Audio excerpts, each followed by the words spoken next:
Good morning. I'm Brent Garry. I'm a geologist at NASA Goddard Space Flight Center, and I'm one of the project scientists for the CLPS program. And I'm going to give you a little summary about what CLPS is, some of our current launches that launched earlier this year, some of our upcoming launches later this year, and then kind of a little overview of some of the landing sites we have for a couple more task orders or deliveries in the upcoming near future. So for those of you who aren't familiar with CLPS, CLPS is the Commercial Lunar Payload Services Initiative or program. It's actually, we are not kind of support, we are not doing NASA missions. These are commercial missions run by commercial companies. So NASA is providing them funding, or contracts to take NASA payloads that we've selected to go on their missions to a landing site on the moon. But other commercial companies or other companies can send their payloads along with that mission. So we're not the sole payloads on those missions. We have three different programs or three different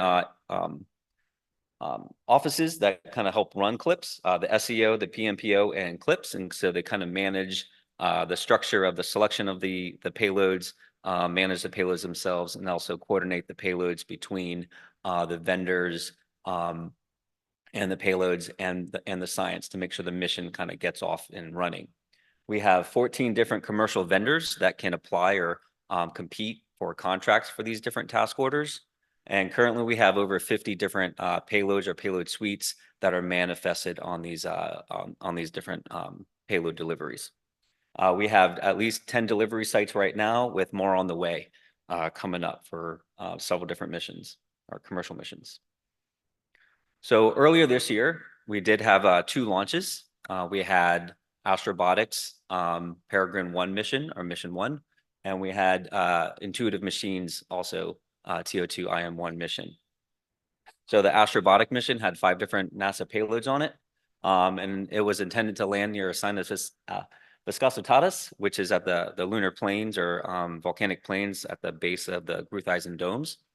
And then we had the Intuitive Machines mission, IM-1, which landed in the South Pole region, and I'll touch on that. And that had 6 different NASA payloads on it.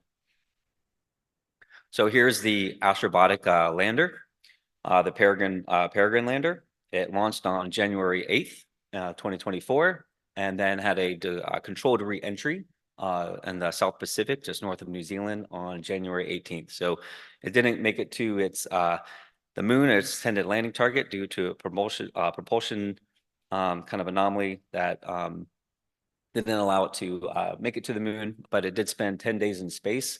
And the payloads were still able to operate, and it made it all the way out to about 240,000 miles, so right where the lunar orbit would go. So it made it all the way out to where the moon should be, and then made it back. But here it is from kind of one of its furthest distance out. You see the Earth sunlit in the background, the crescent moon, or like crescent Earth.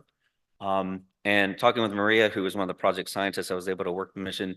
They were able to, Astrobotic team was able to figure out how to orient the spacecraft just enough to get that strut to block out the sun so they could get this image. So that's how.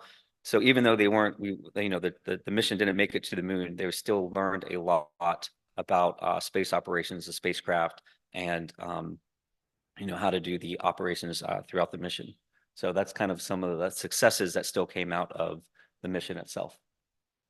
And then here's some of our project scientists, Paul Niles and Maria Banks, who just gave a talk, working literally 24 hours around the clock, because we just never knew when the mission was going to end, and we're still getting information and data from the payloads, and making the most of the opportunity in these 10 days in space to learn what we could and get some information from those different payloads.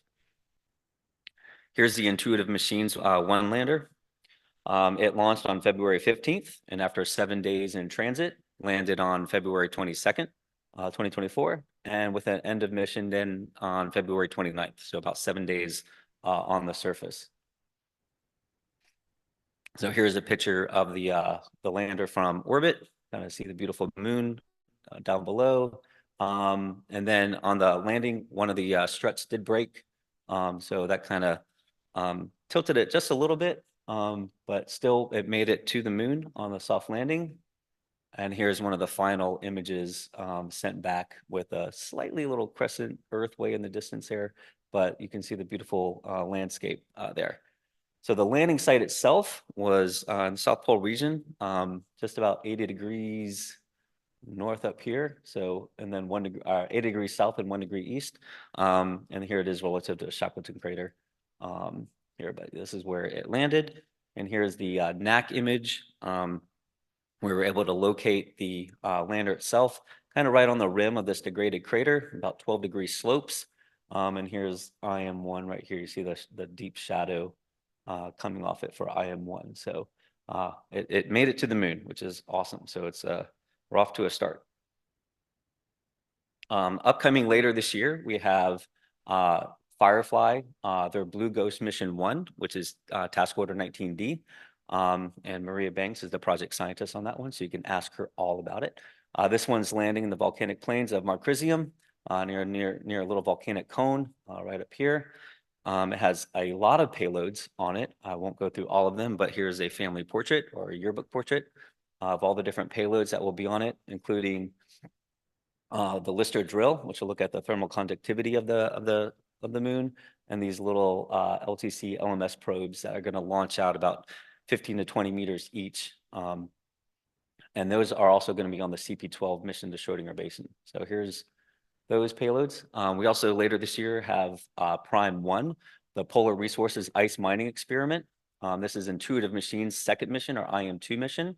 And this is targeting the South Pole region, so the connecting ridge, this area right near, Shackleton crater, which is right here illuminated here. So we're targeting this general area here for Prime 1. This one has 3 different payloads on it, NASA payloads. The Trident drill, which will drill down to at least 1 meter down into the surface. We have M-Solo, which will characterize any water ice, and other components that the drill exposes. And then we have the LRA, the retroreflector. That's a passive experiment that can be targeted by LOLA from orbit. Here are some of the upcoming landing sites that we go. So I think one of the cool things about CLPS is that we can go to a variety of spots on the moon to do different science, places that we've always been interested in the science community to go. We have the Lunar Vice, which will be heading along with Heimdall and Sampler to, which one, there is it? To the Gruithuisen domes, to the Gamma Dome up here. This is where TO2AB was supposed to land, or had intended to land in the volcanic plains here. But Lunar Vice CP21 will land up on the Gruithuisen domes. We have CP11 and the Lunar Vertex suite, which will land in Reiner Gamma at the Lunar Swirl, just south of Marius Hills, kind of cinder cone area. We have Dimple, which will go on CP32 to Ina, which is one of these irregular Mars patches, which is really exciting because it's one of these potentially or possibly geologically young volcanic features on the moon. So it's intended to land here in Ina. And then Firefly's Blue Ghost Mission 1, or TO19D, is going to land in Marcrisium near this volcanic cone. We have two task orders heading towards the far side of the moon. We have CP12, which is Schrodinger Basin, led by Team Draper. Their Apex 1 lander is going to land in the outer ring of Schrodinger in this really nice thick crustal area.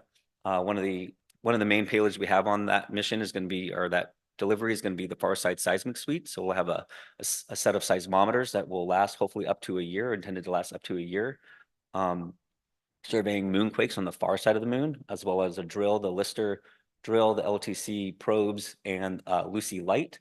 Then we also have Lucy Night. Ooh, wrong one. We have Lucy Night going to the far side of the moon on Firefly's Blue Ghost Mission 2. And that's going to land kind of right in this little area here. And that's going to be a radio astronomy experiment. Here are some of the other CLPS deliveries, the landing sites. We have TO2IM, which landed up here by Malapert A, TO Prime 1, which is at the connecting ridge, and CP22, which will be the Leia payload suite, which will have a South Pole landing site, Viper, which will go to Nobile, and CP12 Schrodinger Basin is going to be out this region.